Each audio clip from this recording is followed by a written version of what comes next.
Τι είναι αυτό?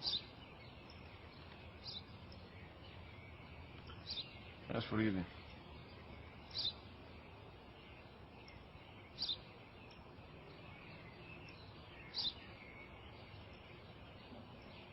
Τι είναι αυτό? Μόλις τώρα στο είπα, πατέρα, σφουργίτη είναι.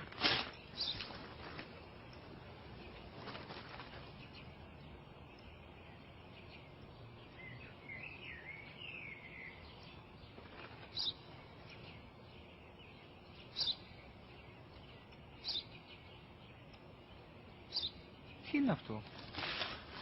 Ένα σπουργίτη είναι, πατέρα. Ένα σπουργίτη. Σπου-γι-τι.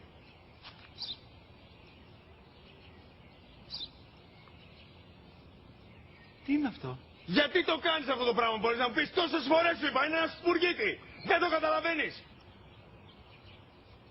Πού πας?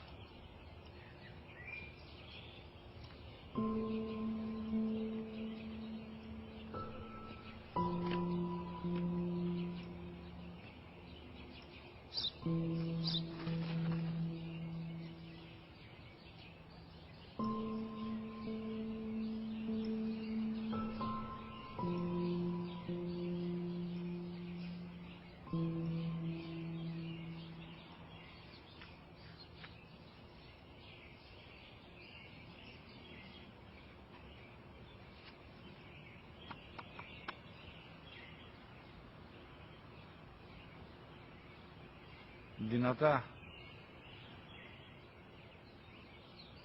Σήμερα ο μικρός μου γιος που πριν λίγες μέρες έκλεισε τα 3 καθόταν μαζί μου έξω στο πάρκο όταν ένα σπουργίτη ήρθε και κάθισε απέναντί μας.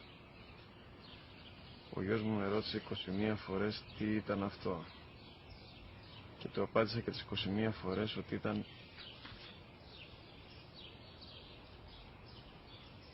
ένα σπουργίτη.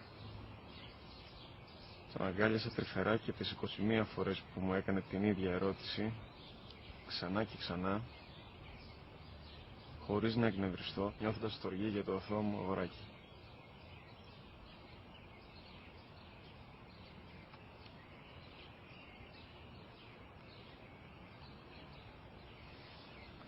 وقضى ربك